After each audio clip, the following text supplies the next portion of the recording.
Nobody wins when the family feels. Haley, thank you. We are learning more details tonight about the man accused of stabbing his girlfriend this morning on Old Hammond Highway and then setting himself on fire. Paramedics rushed Stephen Heinrich Jr. to the hospital with severe burns described as life-threatening. Officers found his girlfriend, 23-year-old Stacy Charles, stabbed several times around 2 o'clock this morning on Old Hammond. She did not survive. Investigators say after stabbing the victim, Heinrich then drove off, crossed into oncoming traffic, intentionally hit another vehicle, and then set himself on fire. Fam, some stories remind you why people say be careful what you ask for. Over the weekend, a young woman lost her life in one of the most tragic ways imaginable. At first, she was reported missing, and when she was found, it was on the side of the highway with multiple stab wounds. But the moment investigators dug deeper, one thing became painfully clear. This young woman had done everything humanly possible to protect herself. Not one, not two, not three, not even 4 or 5, but 6, fam. That's right, 6 out-of-state restraining orders. A devastating example of a man who simply couldn't move on. But it raises a bigger question we don't talk about enough, honestly. What happens when you follow every step they tell you, every legal route, every safety measure, and it still isn't enough? Even in this case, though, which we'll later check out, this woman went to social media and asked God for a certain type of man. It still wasn't a man she thought.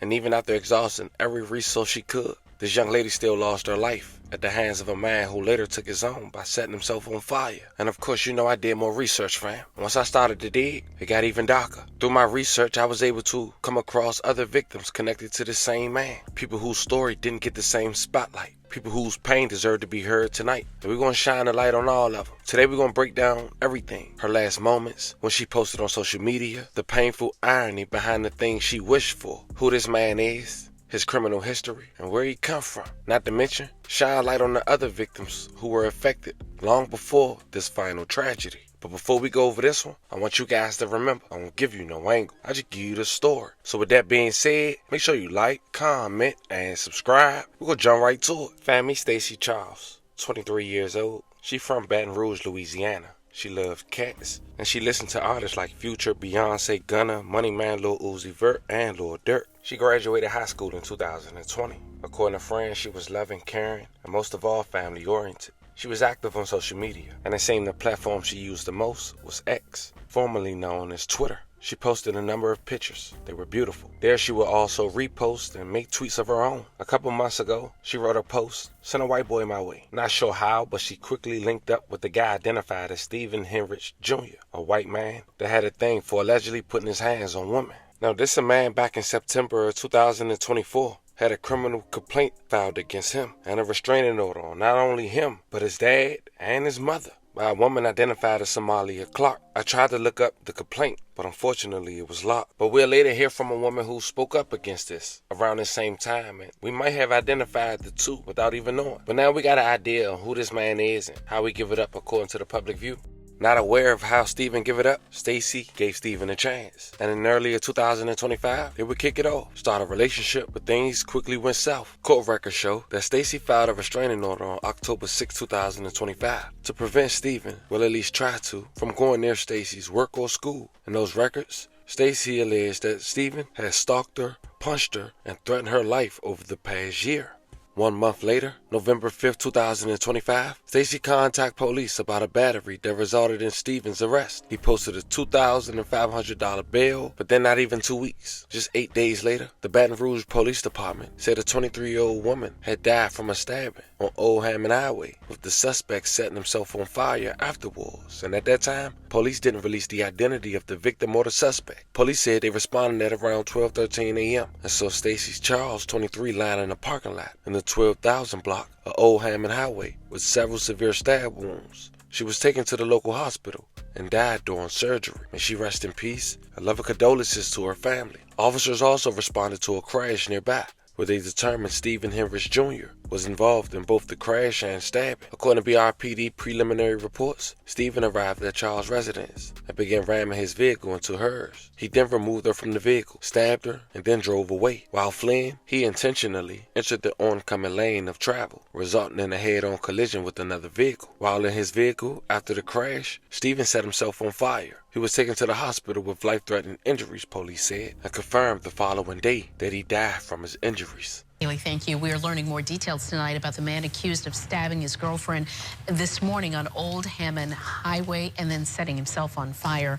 Paramedics rushed Stephen Heinrich Jr. to the hospital with severe burns described as life-threatening. Officers found his girlfriend, 23-year-old Stacy Charles, stabbed several times around 2 o'clock this morning on Old Hammond. She did not survive. Investigators say after stabbing the victim, Heinrich then drove off, crossed into oncoming traffic, intentionally hit another vehicle, and then set himself on fire.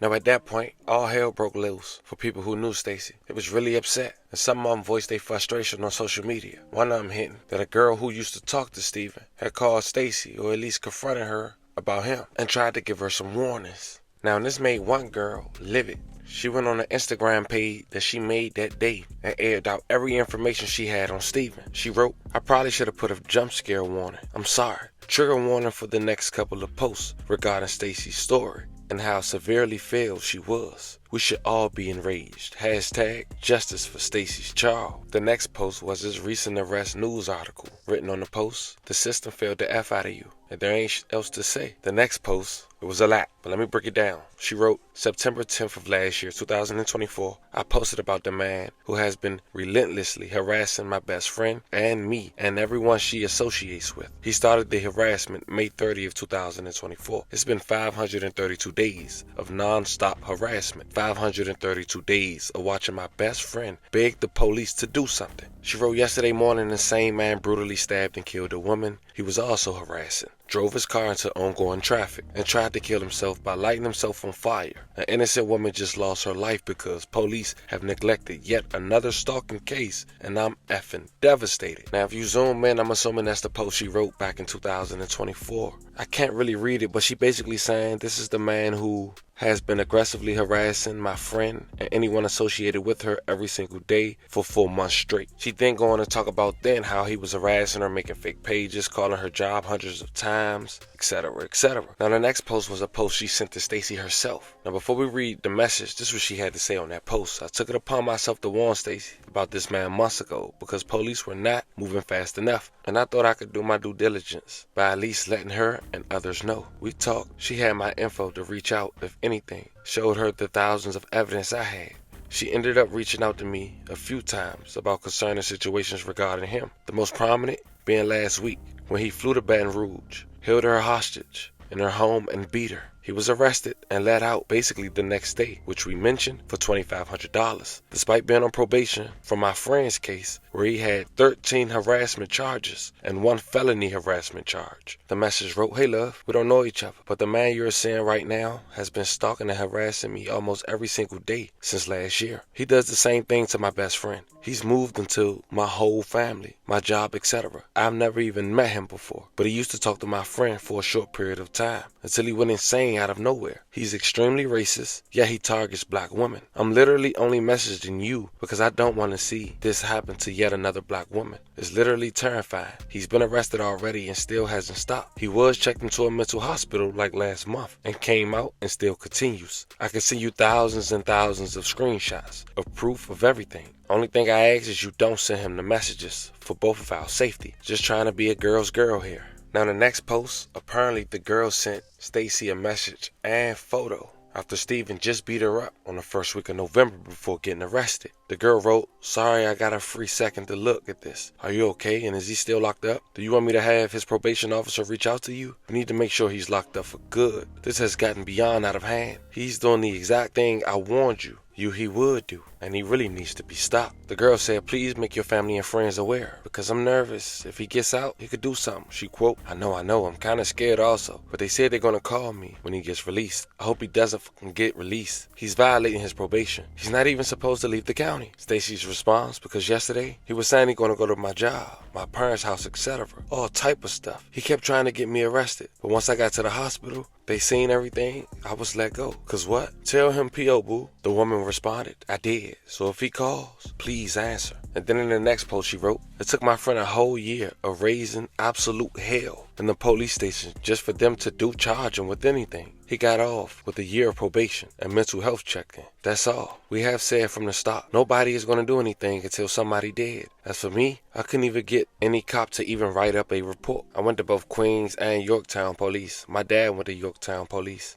I sent in an effing tip to the FBI. Spoke to the FBI multiple times until they ultimately stopped calling me back. Nobody cared. Our only option was to sue him. So we brought on 3 lawsuits to him to at least make him stop. He didn't." She then wrote, "My dad, who was my lawyer, specifically requested from the judge that I be granted an order of protection through the court since 2 police stations didn't take this seriously. It was denied. He texted my dad saying, 'I found your daughter's address. Order still denied.'" She then posted that text and said every single text was sent from fake texting apps, which is why police couldn't prove it's him. Even with the overwhelming amount of evidence, a search warrant for his phone could have easily been obtained. But okay. She then posted a message that wrote, "Hello, if you tell us Rose Grace's address, we will send you $2,000 in Bitcoin. And if you don't, we will contact all of your family members about you." She then wrote on that post, "Sent to my agent, but still not enough for an order of protection at the bare minimum." She then posted a DM that quoted, "I'm going to bury her, watch." And she responded on a post, one of thousands of fake pages he made to harass us. Death threats about my friend not taken seriously. She then posted her phone log and said, "Took it upon myself to basically effing spell it out for the police. I made a document of every single point of contact, every text, every call, every fake page. And this is only a few months. It goes on. While I watch my best friend suffer from severe PTSD and paranoia. Is it serious yet?" She then posted a text to her mom. "Can't wait till your daughter dies. I'm going to piss on her grave, if you can even afford one." She wrote one of the many texts to my friend's mom. "Is it serious yet?" She then posted a cut finger and a photo in the hospital quoting, "Is it serious yet?" And then she posted one of the last texts I received from this girl. "Is it effing serious enough now?" I'm assuming from Stacy. She wrote, "The knife I said was missing from out my kitchen. Look, what I found it in the plants in my front door. I 100% believe he would have killed me that night." One of her last venting posts was a picture of Stacy quoting, "We did everything we could. Stacy's blood is on the hands of every law enforcement, every judge, every DA who let him slide. Me and my best friend raised hell so he wouldn't end up doing this to anyone. This could have been me. It could have been my best friend. I'm so sorry, Stacy. We didn't even know each other. I just reached out to try to save her life. Rest in peace." The story was tough to do. Stacy, once again, rest in peace and love and condolences to your family. We send a loving prayers to every woman he physically assaulted and abused, not to mention even harassed. It's a crazy thing, man. When you think about it, what more could she have done? Every resource was used, yet and still it wasn't no stopping him. It's time for y'all to let me know how y'all feel about this one in the comments, fam. This was a story of a woman from Baton Rouge who had a brief relationship with a man who she seemed couldn't to escape. After reports coming out, him having over 6 restraining orders with various women. Another woman coming out speaking on the relationship he had with her best friend is overwhelming.